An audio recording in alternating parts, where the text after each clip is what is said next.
What's up, Bronco Nation? I'm Evan Sanford, and today I'm joined by Chase Glorfield and Karter Davis, and we are the BroncoCountry Roundup. And we're going to miss Ashton Genty. Just watching that, man, I'm just like... Yeah.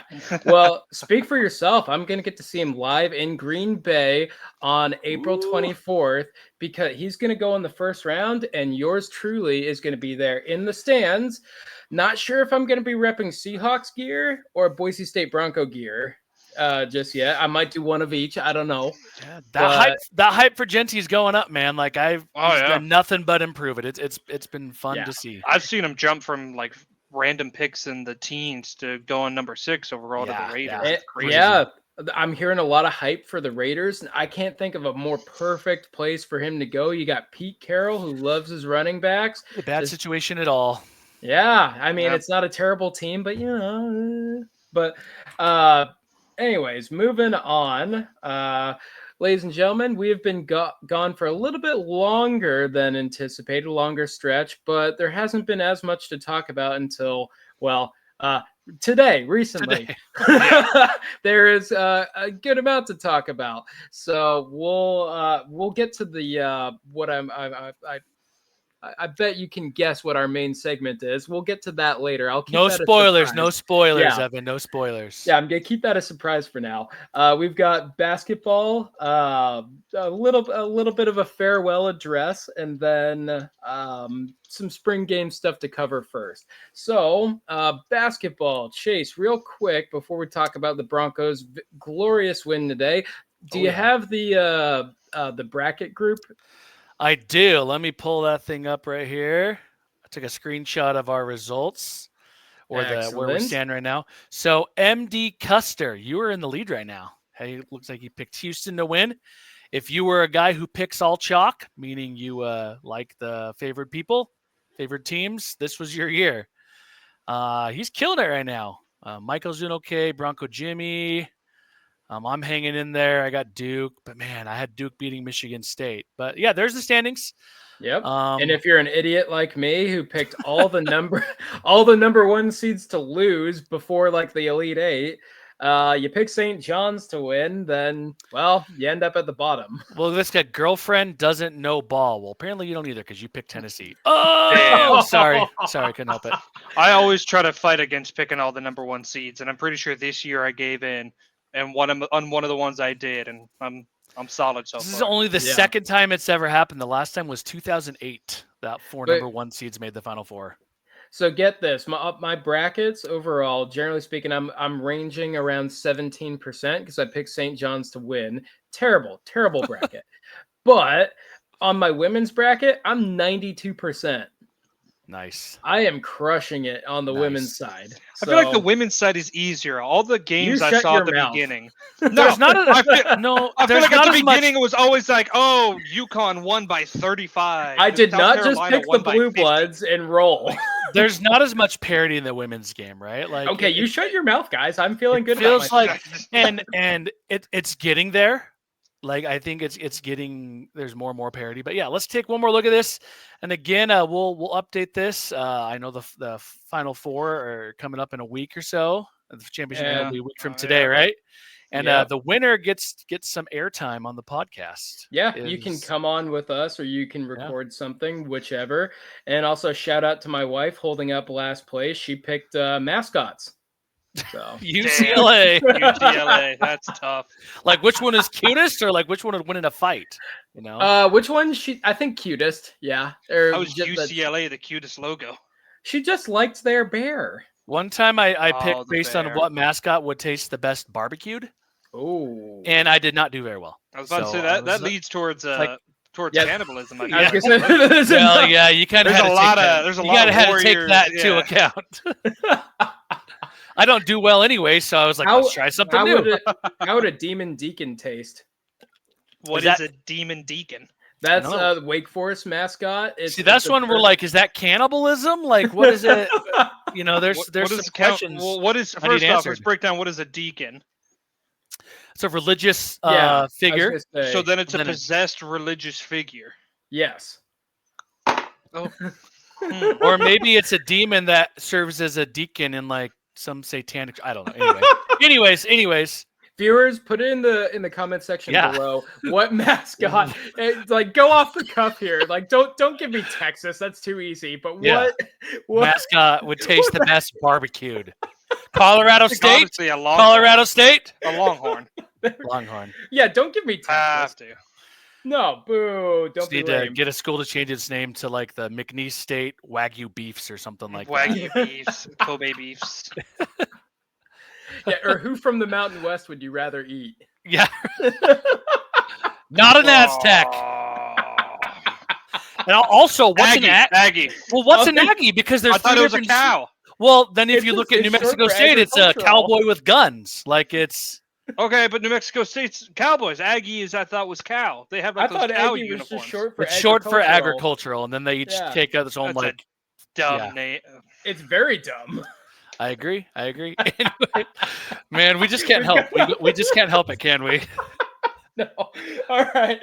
Okay. So basketball. They won today in the Crown. Chase, I'm gonna go to you. Tell me, what the heck is this Crown thing? And then what do you know about the game today? Well, the Crown, Fox Sports was feeling a little bit left out from the whole postseason college basketball situation. CBS obviously has the men's tournament. ESPN's got the women's tournament. They're like, hey, what about us, bruh? And so they started this thing.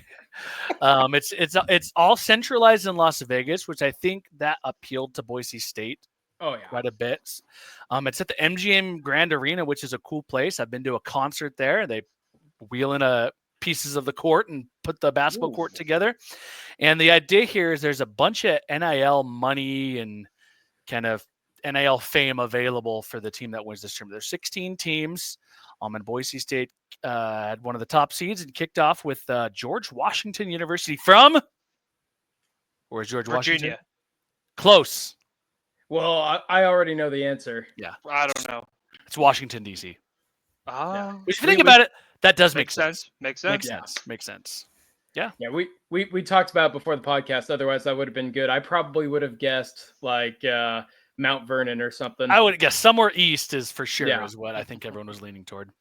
But yeah, so that's what the Crown tournament is. It's kind of a cool deal. It's one of those big wigs in Las Vegas who has way too much money and puts their name on a building. It's like, hey, let's throw some money at some basketball players. So these guys literally have money on the line. Yeah.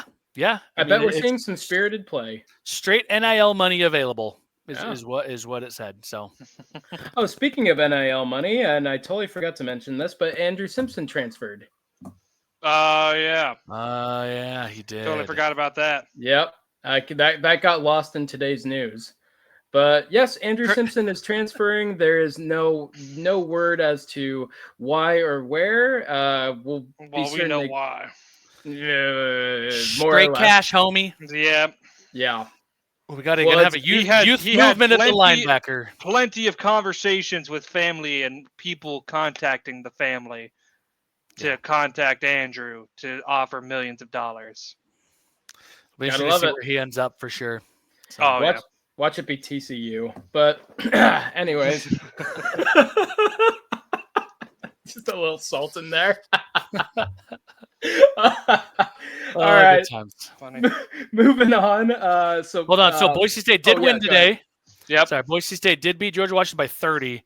Like they kind of had a poor first 10 minutes and then really poured it on. And Pearson Carmichael is going to be a stud. If you watch them today, he was good. He had a lot of steals. Like I think the Boise State had 16 steals in the game today. And the Broncos will play Butler on Wednesday. And where's Butler from? Oh man, somewhere in the Midwest. It has to be somewhere not important. Indianapolis. Hey. Correct me if I'm wrong, but is that not where the movie Hoosiers was filmed? At least some of it. It ends in Indianapolis when they play for state. I'm not sure. Yeah, they play for the state title in Indianapolis. I believe the rest of it is based in Pawnee, Indiana. Yeah. Shout out to Parks and Rec. I was literally watching that yesterday. Such a good show. It's a great show. Great show. All right, so we have a quick farewell. Marlene Tromp phenomenal Boise State president for her short time as president. 6 years, right? 6 years. That's not long. Yeah. That's not super duper long to be a president of But she advanced the university, got us close to that Research 1 designation. It'll be there soon, I think. Hopefully. Yeah, that is huge. Like just having like in grad school, like having participated in research, universities get a lot of money from research. Like that is one of the main revenue drivers and academic ranking drivers. So that's a huge one. And she pushed the needle quite a bit in her short time at Boise State, off to the University of Vermont. And there's a heck of a lot more money into that school, or that state puts into that school. So it's crazy to think everything she did with as much fighting for what she was able to get to do it with, right? And if that makes sense, Vermont, she's gonna have. Well, if she asks for another 100 million, someone's just gonna be like, okay, no problem. Like, Well, she fought for scraps here in Idaho. Idaho legislature made her life probably much harder. Yeah, just to fight literally tooth and nail for every legislative session, for everything, to do as much as she did is impressive. Really is. Yeah. Yep. So I think Boise State will miss her. I think a lot of people here in the Valley kind of looked at her from a kind of like judged her by her look, kind of like, you judge a book by its cover. Really didn't do the research into what she was doing for Boise State. Because if you look at the comments of some of the posts about her leaving, like one of the comments on just a tweet I had that literally said, just look at her. Yeah, so some ignorant comments, people not knowing what they're talking about, because Boise State definitely took a step back with her leaving.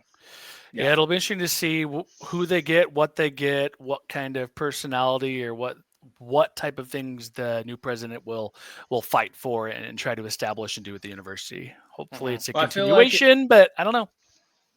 You know what? If she's leaving back east, we should take someone from back east. Let's do it. Give me some like worst idea. Let's steal George Washington's president. Yeah, I was gonna say, give me some like really jaded, like Massachusetts professor, maybe has red hair, maybe isn't or isn't Paul Giamatti. Paul Giamatti, a distant cousin, maybe. Yeah. Did anyone see the? Oh no, what is the Oscar film last year? With Paul Giamatti, and he's a really jaded teacher. Oh, I love that movie. Yeah. Oh my goodness, I made the reference. I literally just brain farted the name of the movie. Anyways, well, viewers, you have a mystery now. Happy trails, Marlene Trump. Happy trails. Yeah, happy trails and holdovers. Thank you. Good movie. Great film. Check it out. Honestly, really good film. We'll pump Carter's X page here for that. Thanks. Nice work, Karter. Big brain. Moving on, the spring game, April 19th, free to attend, and it should be a heck of a good time from what I hear. They like the in-stadium entertainment it's a far better experience than it has been like way back when I was there. But make a day of it. Go support the guys, cheer them on, and get your Boise State football itch scratched a little bit. Nice little fix for the summer. Nice little fix. And that was always good. I have an interesting thought. So Colorado applied or tried to appeal the NCAA to be able to do spring practice with Syracuse. Yeah. And they only denied it because it was so recent. So you're going to see, I think, that happen. Oh, yeah. I don't know if Boise State would want to do it, but it's interesting because so many schools are canceling spring practice or spring games, not practice, but spring games, because there's the veil of secrecy we got to keep or whatever. I don't know. It's interesting to see this movement with spring ball and what's happening and what I think half the teams don't want the players to actually know where they are on the depth chart until it's too late. So no one can transfer. Yeah. They don't want other schools to poach your star linebacker during or before or after spring camp. For example. Yeah. So I mean, I wouldn't mind seeing like College of Idaho being invited over, because NAIA really is around the D2, probably very low level FCS thing. So it wouldn't be that. Yeah. It'd be a good experience all around, or maybe Idaho State or something. Yeah, if they were gonna do like another FBS program, I'd want it to stay regional. Like go talk to Washington State, Oregon State as like a soon-to-be conference team, or if you can swing it, University of Washington, University of Oregon, perhaps. Yeah. So. As far as I'm concerned, the more heads you can have to bounce ideas off of and get different perspectives is a good thing for anything, but especially for a college football program. Maybe they can call up Cal and get old Wilcox and Harsin. Get everyone in the same room. Get the band back together. TCU? I'm just kidding. UC Davis. Let's get Plow back in the game. Yeah. There you go. That'd be fun. Just watch. Let's just bring back all the demons from the past few years. Let's just bring that back. All that energy. We just got rid of it with Danielson. Let's bring it back. Why not? Embrace the toxicity, Karter. Yeah. All right. Well, I guess real quick before we get perhaps a little bit toxic, there's a heck of a lot of visitors recently, and if the Blue Turf Board, or if that's to be believed, then apparently went quite well. And we'll see if that leads to some commitments. But Chase, Karter, you got any names, anything from like this flurry of visitors? I don't have names just because there's too many names to probably say. Yeah. I mean, the amount of visits and kids that came here is astronomical. But if you are part of the board, you know that we do have some head coaches from some high schools that brought some kids there. There's some reports that, this round of visits, this sort of junior day thing was a lot better than it has been in the past. There's reports that Boise State is now at the top of some list for some big name recruits. Coaches didn't want to say who, but it's all speculation, but it did sound like it was pretty successful. Sweet. Yeah, absolutely. And the approach is to cast a really wide net. I think with Danielson, it has been this year more than any other year I've seen with other coaches. Cast a wide net, get as many people in the program, because even if you don't end up recruiting really any or many of those kids who come visit, you'll just get coaches on campus. You get teammates of maybe future players you're going to recruit on campus who give positive reports on experiences they had at Boise State. It just spreads far beyond the guys they have on campus. So it's a great approach. You see some offers going out, but just a ton of visitors. So, and it's kind of cool. You're seeing a new trend. Like it's, as you guys were saying, it's like get out early, get out ahead of it, build the relationships with the guys before their senior year. And if they commit, hopefully they stick, which, as we will get to, doesn't always happen. But in general, it's a really good investment for the future, because what if that kid commits somewhere else, then maybe decides it is not for them, hits the portal, you already have that relationship in place. Makes it easier for recruiting. It's just a investment into all avenues. And I think that's a really good idea. Yeah, that's the thing. You may miss out on a guy, but hey, transfer portal era. Yeah. You never want to burn that bridge, right? Yep. I do think it's going to continue. Like we might start seeing some high school freshmen getting scouted. I'm just wondering like how far until like bring on the fourth graders. Let's go, baby Gronk. You guys stole my thunder on that one. That's exactly where I was going. Was it Dylan Moses who committed to LSU as like a seventh grader or something, and then flipped to Alabama? Like this craziness. Yeah. It's absolutely absurd, and we live in a very absurd time in college sports. So speaking of absurdity, I guess we'll just get to it. I'll stop dithering. I won't rip off the Band-Aid, Evan. I won't stretch it out any longer than we have to. I might just, we'll stop beating around the bush. I'll get to the point. I think Okay. All right, Jackson Presley, quarterback from Montana, decommitted to Boise State. He is going to go to Montana State and stay home and play at the FCS level. I do genuinely wish the young man, if he happens to see this, nothing but the best. Hope he reconsiders maybe, but no, in all being real here, like absolutely wish him nothing but the best. You have to make the right decision for you, and it looks like he's done that. And all you can do is really applaud the young man for making a really tough decision, even if it's not the one that we as fans were hoping for. It does bring up kind of a nice little topic of discussion for us here on the Roundup, and that's with the quarterback recruiting. And I think Karter has a lot to say on that. I have plenty to say. Dust off that soapbox, Karter. Here we go. I'm gonna stand on it. Here we go. Why does Boise State suck at recruiting quarterbacks? I don't know, Karter. I don't know, but I'll tell you. I can't tell you why, but I'll tell you how bad it's truly been.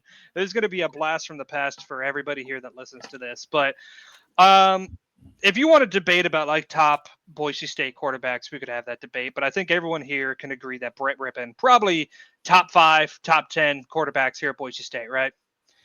His last year was 2018.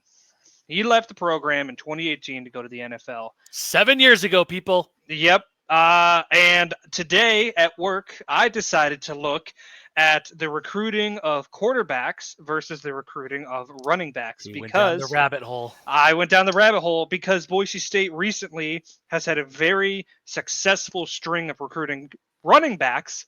But if you really analyze the quarterback recruitment, it is disgusting. So we're going to go year by year. Here. Oh, boy. Year by year. Yeah, this happened. So starting with the 2019 class.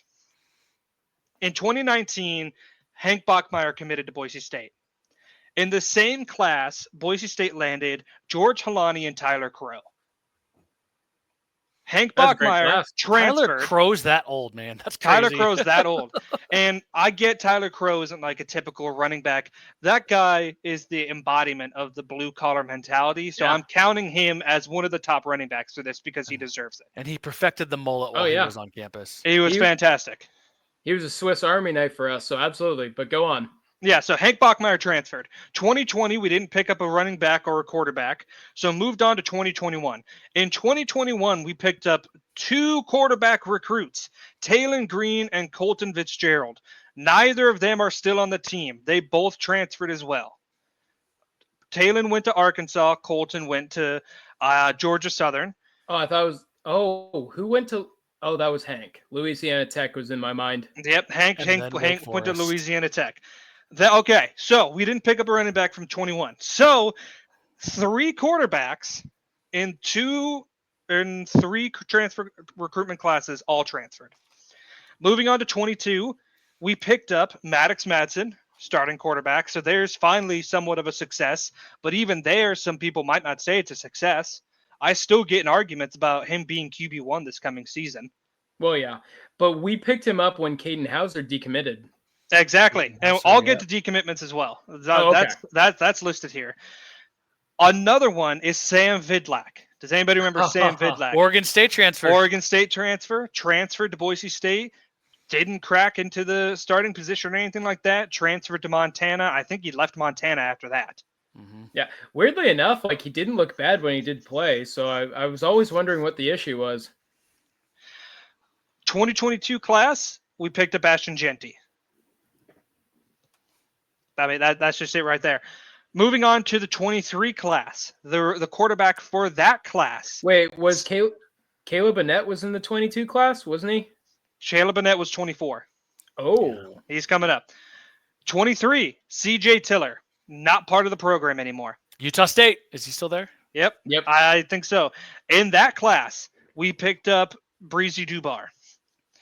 In the 24 class, we had Caleb Bennett and Malachi Nelson.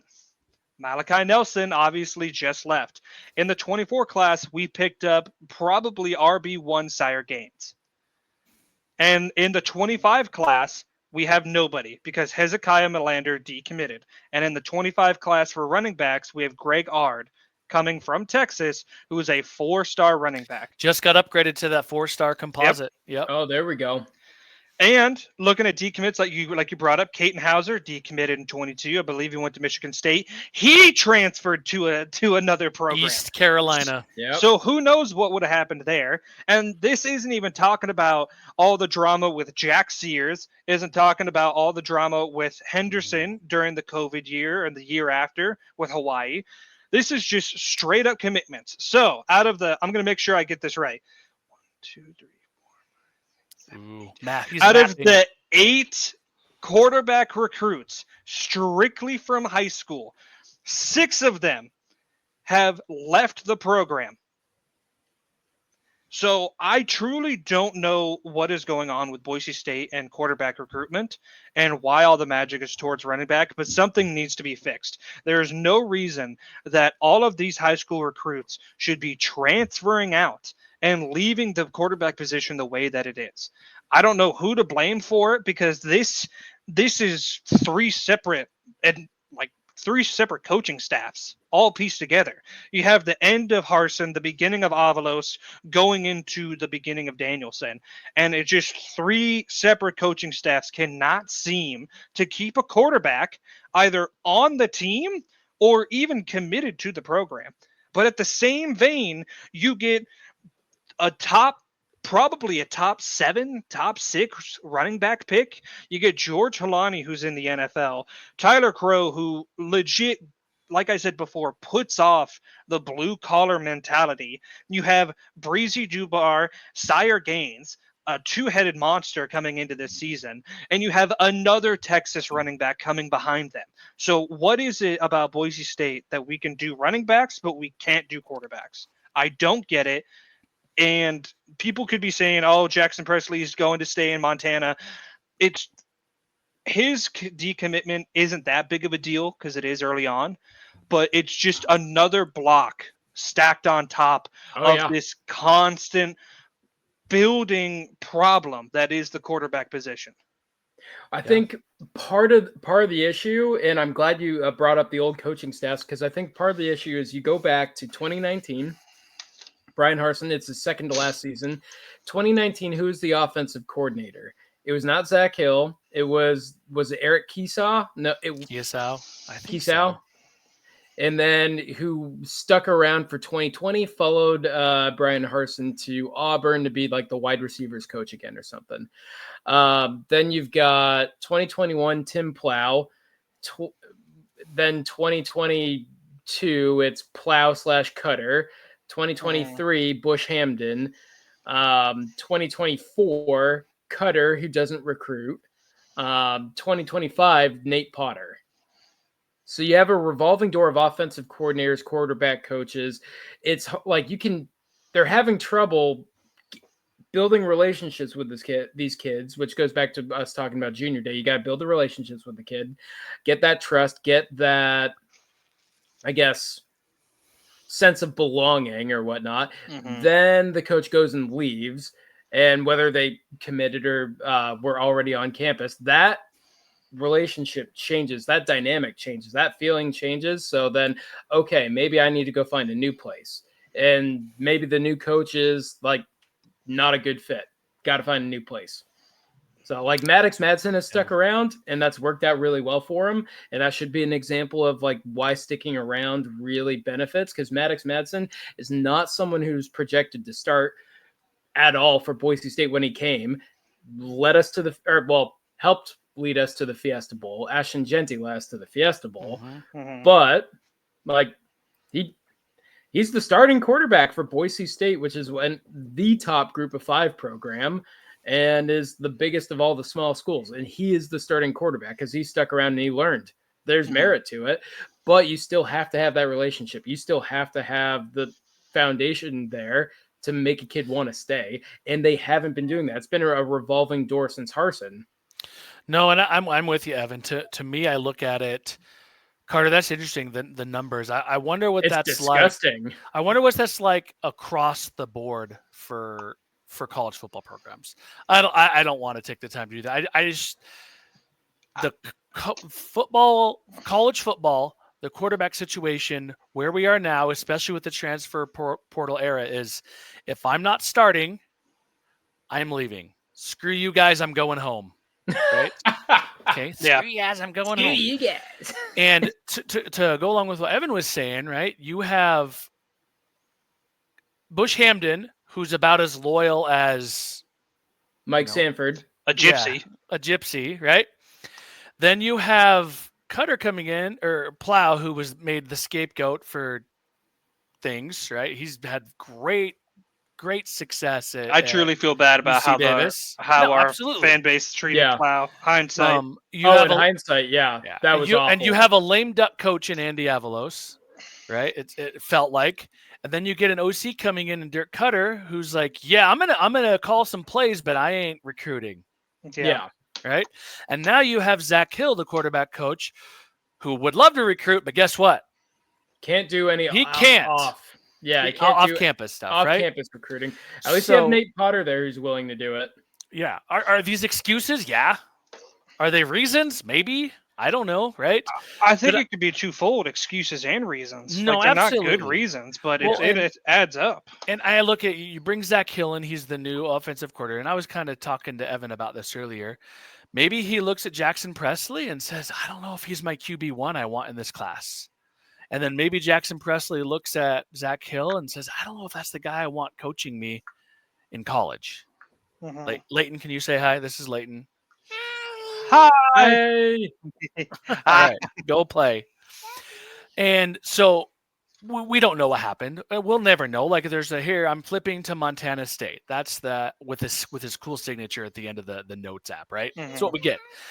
But clearly this has been happening because they had thrown out a couple other offers to people over the last few days.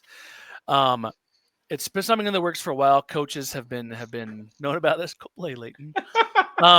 She wants to be a part of it. She wants to be part of it. Maybe it was a mutual thing. Hey, I don't know if this is going to work out. Or maybe it was Jackson Presley saying, I just feel more comfortable at Montana State in my position on that depth chart, on that roster. And maybe as a combination of everything. Like, we don't know. And I don't know if we'll ever know outside of Presley's inner circle and the coaching staff who aren't going to tell us anything. Yeah. Right? So on a micro scale, maybe what happened with Jackson Presley was the combination of those things. On a macro scale, what Karter's talking about, I think that bodes to the transfer portal era with, if I'm not starting, I'm getting out of here. And that plus a combination of, man, it sure feels like Boise State's been striking out on some of these recruits. Yeah. They're not mutually exclusive. It can be all sorts of things at the same time. And Karter, I'm really glad you took the time to do that because, my goodness, we knew that the recruiting for quarterback has been bad, but that's like when you hear the numbers, it's bad. Yeah. It truly surprised me. But and you just have to think about it, like Jack Sears, he wasn't even on the list. He transferred out. Like when you look at the successful run of quarterbacks, it's straight up incompetent. I mean, there's Jalen Henderson, who was still part of a QB battle. Taylor Green won a championship here, part of a QB battle. I mean, Maddox Madsen's the last quarterback that I can remember for a long time that led us to a successful season without having drama part of the time. Yeah. Well, up until probably Brett Rippon. I was going to say, I think the drama around Madsen is more that he exists. And I think so. Which I think it's also a reflection on Boise State's fans' expectations of the quarterback position. Yeah, because ever since he's not Kellen Moore. That's what it is. He's not Kellen Moore. And Brett Rippon dealt with the same thing. And I feel like every QB deals with the same thing. And I don't know. I feel like running backs aren't going to have that expectation. Nobody's going to expect the Sire Gaines or Greg Ard to be the next Genty. Why is it that we expect every QB that steps on the field to be Kellen Moore? That's fair. Yeah, that's a good point. I don't know. It's just something I've been thinking about all day long. It's weird. It's a weird dynamic being the Boise State quarterback when in reality that expectation should have dropped. Kellen Moore left a long time ago. He's a grown man. He's the head coach of the Saints. We need to drop the expectation, not of the team, but of the QB, I think. Does that mean I have to take the Kellen Moore poster I have hanging in my classroom down? No. Okay. That means the expectations people were putting on Presley to maybe come in and beat Maddox for the starting spot as a freshman. It's like, what are we doing? Yeah. No. It's going to happen to the same kid that commits to us. It's just hard to develop quarterbacks in a program in this era. It just is. I think there's a glimmer of hope, and I think it can kind of be found in one of the things that you were saying, Chase, is that Zach Hill, he can't do on-campus or off-campus recruiting for 2 more years, I believe, which means he's still got sanctions on him, which means we've got one of the best QB developers, at least if not in the country, but in program history, one of the better offensive minds. We've got him pretty much locked in for the next couple years. Like, I certainly believe that continuity has been an issue for the Boise State offense. Absolutely, and there's in no doubt. recruiting. Yeah. So if he's not going anywhere for a couple years, that's awesome. We've got Nate Potter. I believe he's here to stay for at least a little while until he can get a really good head coaching gig somewhere. You kind of want your coordinators to be wanted. It's kind of that bittersweet. It means they were successful. So I think Nate Potter is here for a while. I think Zach Hill is stuck here for a while. So if that creates continuity and consistency, then Otto wants to say hi. Say hi, hey, Otto. Hi, buddy. Mwah! Go play. Well, then that might actually help the recruiting, that continuity. So yeah. No, absolutely. The continuity at the quarterback position, at the OC. I mean, again, college football in general. I mean, you have coaches packing up and moving their families across the country every year. Yeah. Right. And I think at Boise State's position, I kind of was talking to Evan about this again earlier, is not a P5 program yet. Right. That's the goal, going to the Pac-12. But it's all, so there's the allure of the P5, right? Hezekiah Millender to Georgia, the allure of that. And Boise State's also not a top FCS school where you're going to, as a really good recruit, you're going to go in and really be able to play as a freshman and really have success. So Boise State kind of finds itself in an in-between position, right? Yeah. And you would hope that Danielson would be able to establish himself now, a little consistency, and build those relationships a little bit more and get some of those guys to commit. I think they have stick to with it. Yeah. They have got to be really leaning in to the fact that we have access to the playoff now. Yeah. We are in that middle, but we are the best of that middle, and we got access to the playoff, and those people don't. Yeah, it's all about how you frame it, right? Yeah. That's got to be at least a chunk of it. Mm-hmm. So besides all the kumbaya feel good stuff. Yep. Well, what do you think, listeners? Yeah. Tell us what you think, at least when it comes to some of the very obvious topics we have discussed today. Keep it civil, keep it not toxic, and just let us know what you think. And then keep an eye on that on the March Madness, the NCAA tournament going on, because you might have a chance to come on live with us, or Andy Custer. You may claim that crown. We'll see. So keep an eye out. The national championship is on what day is that? Week from today. It's a Monday next week. Week from today, so that'll be settled. And why are national championships on Mondays? Why are they doing that? It's dumb. I agree. There's no NFL. Put it on a Sunday. I feel like sporting events need to be on like Friday and Saturday. Like Sundays, nobody wants to go to work and then come home because that's gonna make them stay up late. I don't know, logic, I guess. Evan, before we kick ourselves off here, we did want to talk about there was 2 quarterbacks that recently offered in the 26 class. Yes, go ahead. Yeah, we have Taden Ka'awa, who's from Orem, Utah, 6'4", 190. Good list of offers as well. And then the one that, in my opinion, based on reading the tea leaves, that I think is quarterback 1 on Boise State's recruiting board right now is Bryson Beaver from Vista Marietta High School. Ooh. Yes, the same high school as Hank Bachmeier, and the same high school as A.J. Jones, a receiving recruit from last class, 2025. Let's see here. He's 6'3", 195. He plays in one of the top leagues in the country. Faces 10 to 15 D1 prospects almost every week. His O-line leaves a little to be desired, but he manages things really well. So it's I believe there's a lot of mutual interest, and I think there's a good chance. I think a visit's planned in the near future. Oh, excellent. To come up to Boise. So I'd really like to watch him beat down on Oregon State a little bit. Yeah. Absolutely. Absolutely. Get the really bad jokes out of your system now. If he commits here, just get it out. Just get him out now. All right. Well, that brings us to the end of another episode.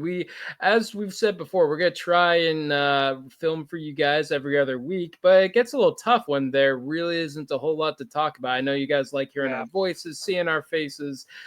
Believe me, we communicate, we text. We want to put out shows for you guys. It's quite fun for us. This is our hobby. But we don't want to just sit here and talk about nothing. We want to deliver what we can for you guys. Absolutely. So thank you so much for listening. We will try to be back in another 2 weeks, and hopefully we will be back with our champion of the March Madness. Our winner. Yeah. Absolutely. I'm coming for you, MD Custer. Maybe. So, I have no chance. Viewers, have a lovely rest of your day, and go Broncos.